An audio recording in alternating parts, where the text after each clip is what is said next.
Hello dear students, मैं दिनेश कुमार स्वागत करता हूं आपके अपने YouTube चैनल एकेडमी बेंच में।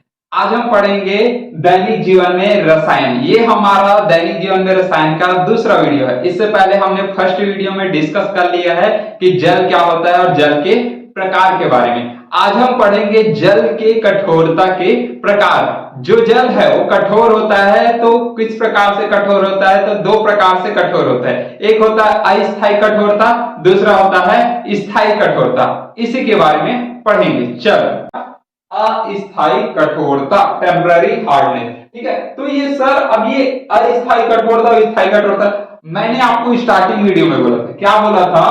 कि कैल्शियम और मैग्नीशियम ये किसके साथ मिले होते हैं भाई? हाइड्रोजन कार्बोनेट के साथ, और या फिर मिले होता है क्लोरीन के साथ या फिर सल्फेट के साथ। इनके साथ भी यौगिक बनाता है, कोई एक खंड यौगिक बना के रहता है ना।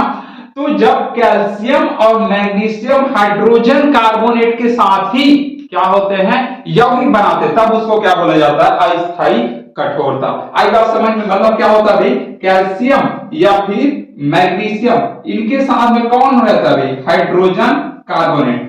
आई बात समझ में? मतलब ये क्या बना के रहेगा भाई? क्या बना के रहेगा? Calcium hydrogen carbonate, calcium hydrogen carbonate, या फिर ये बना के रहेगा मैग्नीशियम हाइड्रोजन कार्बोनेट।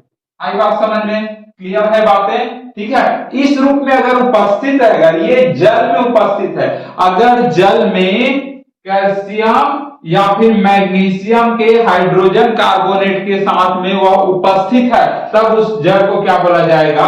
अस्थायी कठोरता। आई बात समझ में? क्लियर है बातें? मेरे शब्दों को ध्यान दो ना, मैंने क्या बोला? अस्थायी कठोरता को। इसी तरह से स्थायी कठोरता क्या होता है?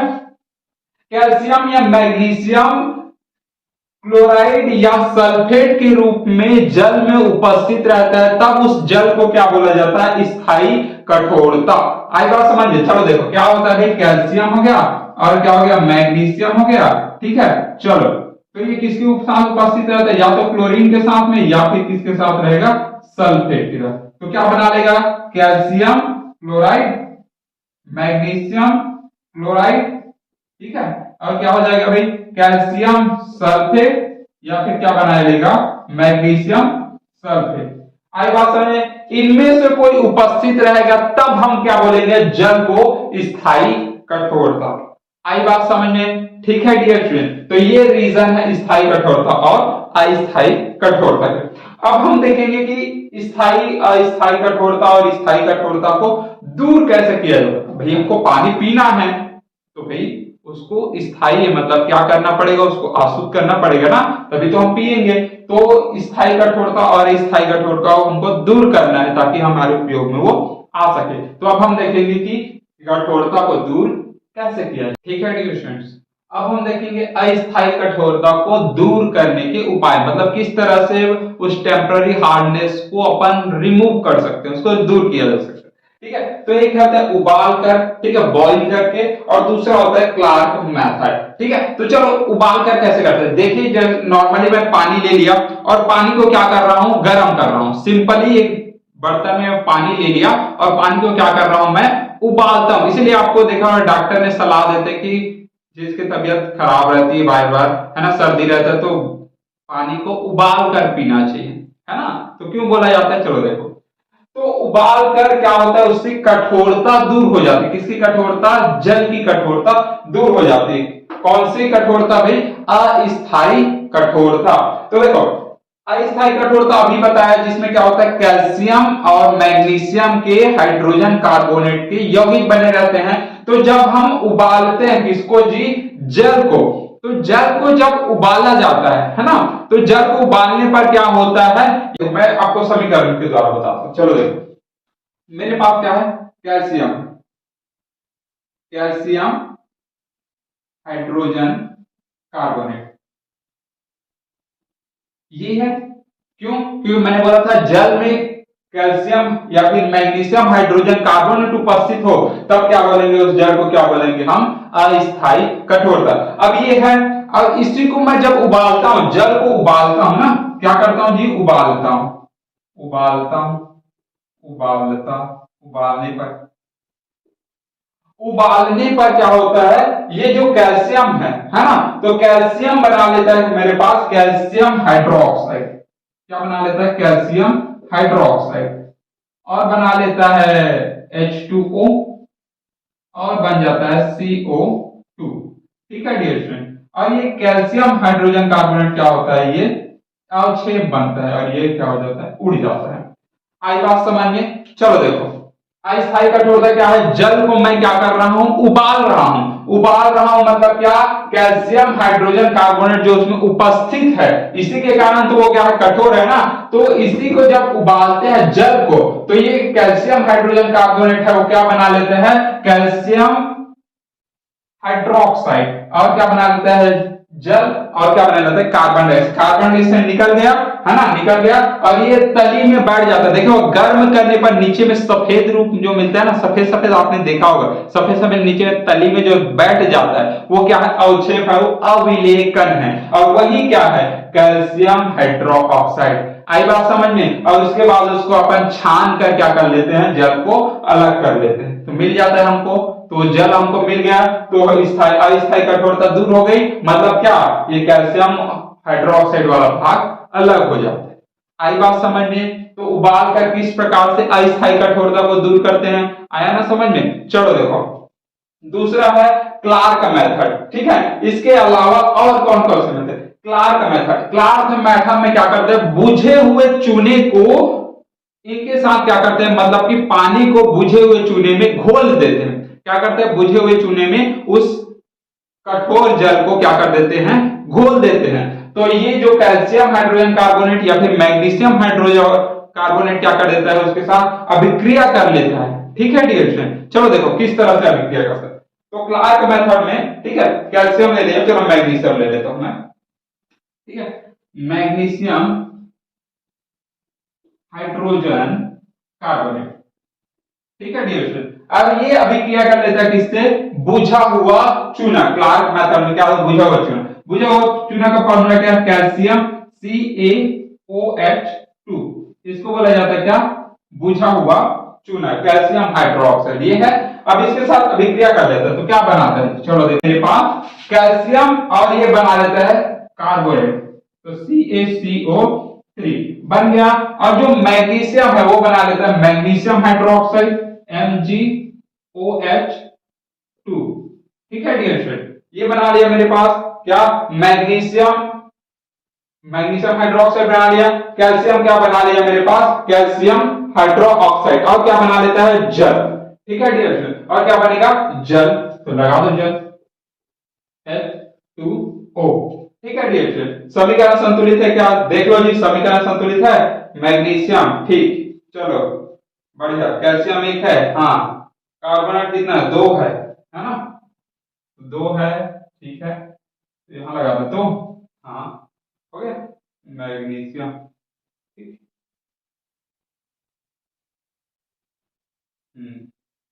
ठीक, दो कैल्शियम, ठीक है, चलो बढ़िया। तो ये है मेरे पास क्लार्क विधि, जब मैं क्या करता हूँ, जल को, कठोर जल को अभिक्रिया कराता हूँ किसके साथ, बुझा हुआ चूना के साथ, तो वो बना लेते कैल्शियम कार्बोनेट, मैग्नीशियम हाइड्रोक्साइड और जल। तो इस प्रकार से क्या होता है, इसको भी हम क्या करते हैं, छान कर अलग कर लेते हैं, तो हमको मिल जाता है क्या, जल। आई बात समझ में। इस तरह से हम टेम्पररी हार्डनेस, मतलब कि जो अस्थायी कठोरता है उसको दूर कर सकते हैं। ठीक है डियर स्टूडेंट, चलो देखो, ठीक है डियर स्टूडेंट्स, अब हम देखेंगे स्थायी कठोरता को किस तरह से दूर किया जा सकता है। तो सबसे पहले स्थायी कठोरता होता है तो ऐसा जल जिसमें से कैल्शियम या फिर मैग्नीशियम के क्या होते हैं, क्लोराइड या सल्फेट के यौगिक मौजूद होते हैं, उपस्थित होते हैं, इसलिए उसको क्या कहा जाता है, स्थायी कठोरता। या फिर इसे और आप समझ सकते हैं किस तरह से, यदि जल को उबालने पर अगर उसका कठोरता दूर नहीं हुआ तो वो कैसा जल है, स्थायी कठोर। आई बात समझे, अगर जल को उबालने पर उसका कठोरता दूर हो गया, मतलब वो शुद्ध जल प्राप्त हो गया, मतलब वो कैसा जल है, अस्थायी कठोर। लेकिन उबालने के बाद हमको क्या हो रहा है, उसकी कठोरता दूर नहीं हो रही, तब उस स्थिति में कहेंगे उससे स्थायी कठोरता। आई बात समझ में, ठीक है, परमानेंट हार्डनेस। ठीक है डियर फ्रेंड। अब इस अस्थायी कठोरता मैंने क्या बोला, क्या क्या उपस्थित रहता है, कैल्शियम और क्या रहता है, मैग्नीशियम। ये किसके साथ रहता है, क्लोराइड के फॉर्म में रहेंगे या फिर किसके फॉर्म में रहते हैं, ये सल्फेट के फॉर्म में। ठीक है, कैल्शियम क्लोराइड या फिर कैल्शियम सल्फेट, मैग्नीशियम क्लोराइड या फिर मैग्नीशियम सल्फेट। तो इसको चलो दूर करते हैं, चलो आ जाओ। सबसे पहले क्या कर देते हैं, कठोर जल को है ना क्रिया करा देते हैं, किससे, धावन सोडा के साथ उसको मिला देते हैं, घोल देते हैं। तो जल है कठोर जल, उसके साथ क्या डाल दिया मैंने, धावन सोडा, धावन सोडा। ठीक है डियर फ्रेंड, इसका फॉर्मूला क्या होता है, धावन सोडा का फॉर्मूला होता है Na2CO3, सोडियम कार्बोनेट। आई बात समझ में, ठीक है। चलो इसके साथ क्रिया करा देते हैं। ठीक है, तो मेरे पास जैसे जल है तो उपस्थित है, क्या उपस्थित है मेरे पास, है ना, धावन सोडा तो उपस्थित है। चलो देख लो भाई क्या उपस्थित है, कैल्शियम क्लोराइड। इसके साथ अभिक्रिया करा लेगा कौन, सोडियम कार्बन Na2CO3। तो ये क्या बना लेगा जी, ये सबसे पहले बना लेगा मेरे पास कैल्शियम कार्बोनेट और सोडियम क्लोराइड। तो कैल्शियम कार्बोनेट बना लेगा, कैल्शियम कार्बोनेट प्लस बना लेगा क्या, सोडियम क्लोराइड, सोडियम क्लोराइड। ठीक है डियर फ्रेंड, तो ये अभिक्रिया करके बना दिया।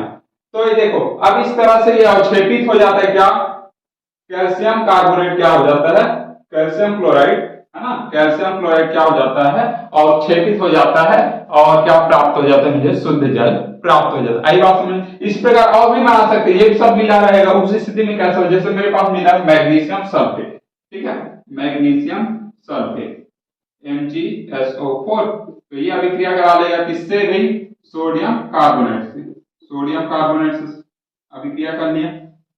और ये है ना, ये है मेरे पास धावन सोडा।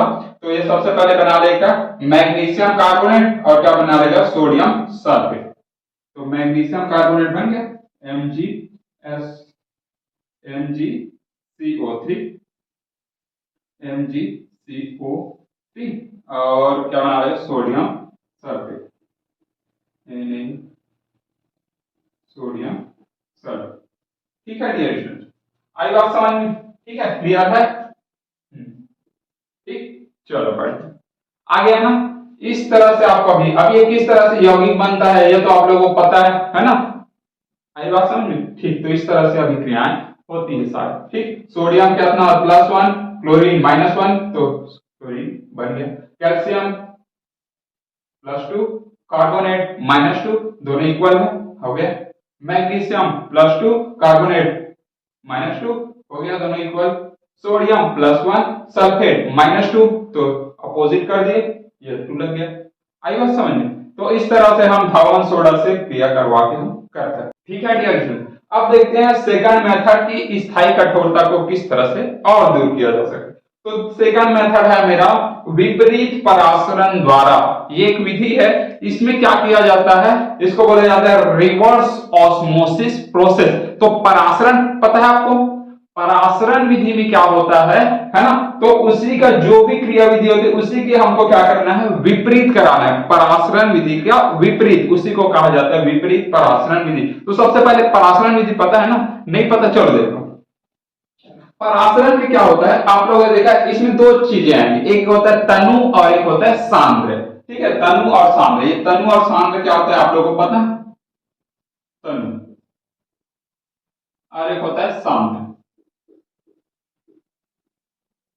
तो तनु में क्या होता है, जल की मात्रा ज्यादा होती है और सांद्र में जल की मात्रा कम होती है। आई बात समझ में, सांद्र मतलब क्या होगी, इसमें जल की मात्रा क्या होगी, कम होगी, बहुत कम।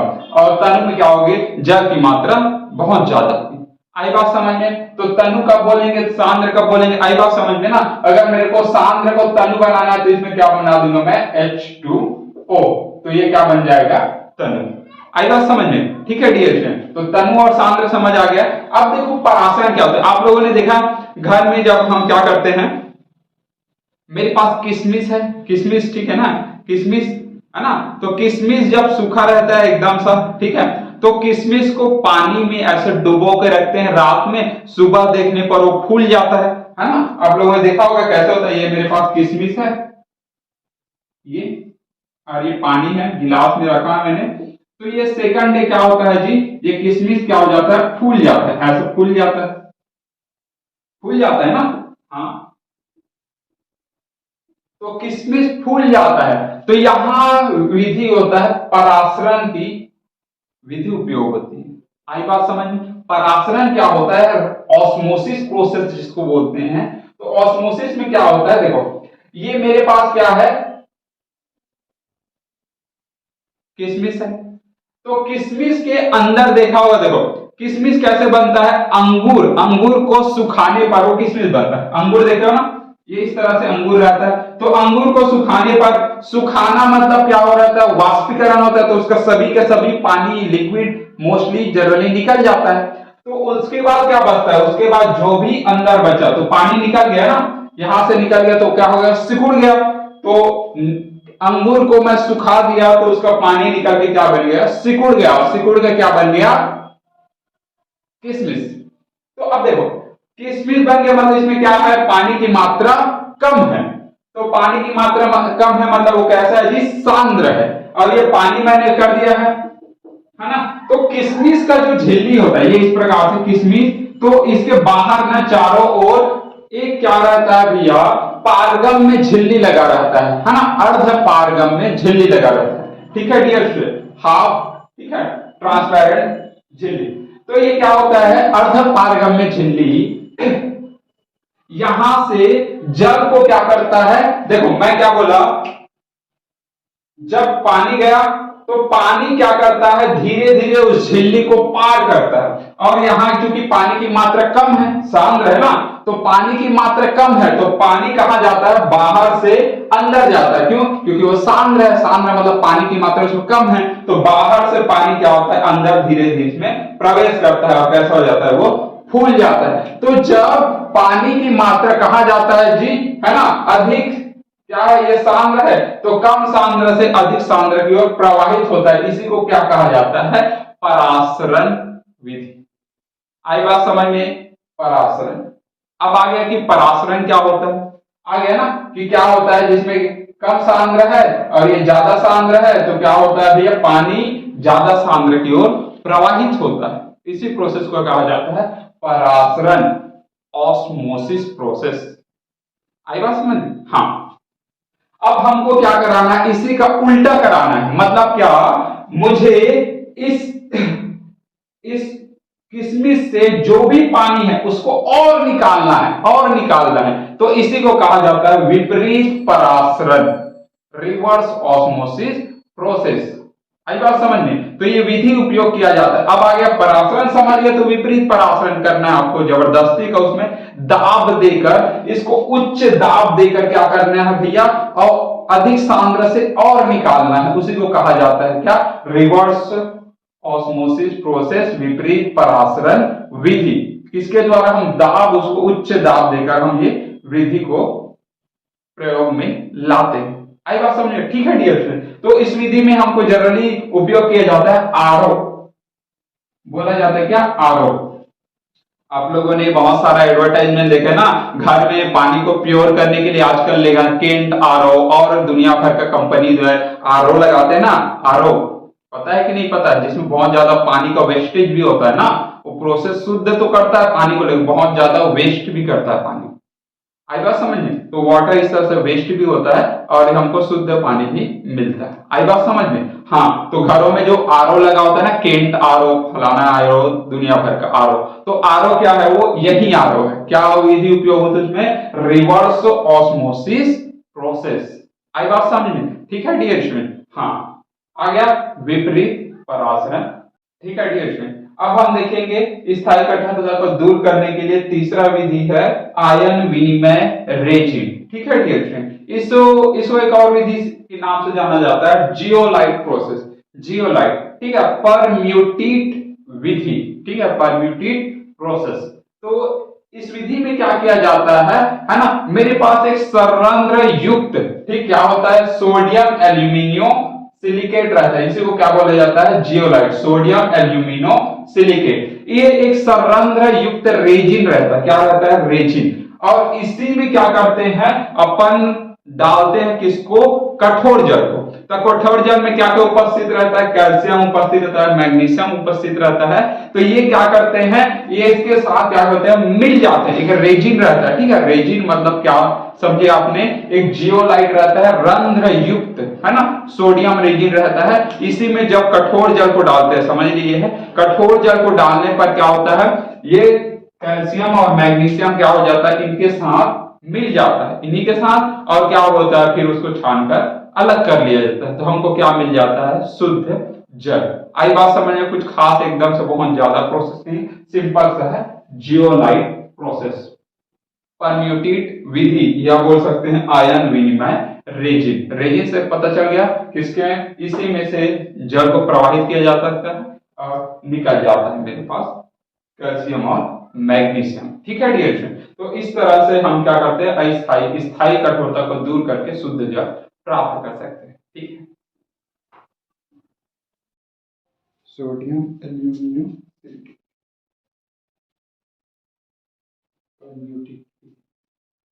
ठीक है डियर स्टूडेंट। अब हम देखेंगे स्थायी कठोरता को दूर करने के लिए तीसरा विधि है आयन विनिमय रेजिन, ठीक है डियर स्टूडेंट। इसको एक और विधि के नाम से जाना जाता है जियोलाइट प्रोसेस, जियोलाइट, ठीक है, परम्यूटेट विधि, ठीक है, परम्यूटेट प्रोसेस। तो इस विधि में क्या किया जाता है ना, मेरे पास एक संरंध्र युक्त, ठीक, क्या होता है, सोडियम एल्यूमिनियम सिलिकेट रहता है, इसी को क्या बोला जाता है, जियोलाइट, सोडियम एल्यूमिनो सिलिकेट। ये एक संरंध्र युक्त रेजिन रहता है, क्या रहता है, रेजिन। और इसी में क्या करते हैं, अपन डालते हैं किसको, कठोर जल को। तो कठोर जल में क्या क्या उपस्थित रहता है, कैल्शियम उपस्थित रहता है, मैग्नीशियम उपस्थित रहता है। तो ये क्या करते हैं, ये इसके साथ क्या करते हैं, मिल जाते हैं, एक रेजिन रहता है, ठीक है। रेजिन मतलब क्या समझे आपने, एक जियोलाइट रहता है रंध्र युक्त, है ना, सोडियम रेजिन रहता है। इसी में जब कठोर जल को डालते हैं, समझ लीजिए है, कठोर जल को डालने पर क्या होता है, ये कैल्शियम और मैग्नीशियम क्या हो जाता है, इनके साथ मिल जाता है, इन्हीं के साथ, और क्या होता है, फिर उसको छानकर अलग कर लिया जाता है। तो हमको क्या मिल जाता है, शुद्ध जल। आई बात समझ में, कुछ खास एकदम से बहुत ज्यादा प्रोसेस नहीं, सिंपल सा है, जियोलाइट प्रोसेस। परम्यूटेट विधि या बोल सकते हैं आयन विनिमय रेजिन। रेजिन से पता चल गया किसके, इसी में से जल को प्रवाहित किया जा सकता है और निकल जाता है मेरे पास कैल्शियम और मैग्नीशियम, ठीक है डियर स्टूडेंट। तो इस तरह से हम क्या करते हैं, स्थायी कठोरता को दूर करके शुद्ध जल प्राप्त कर सकते हैं, ठीक है।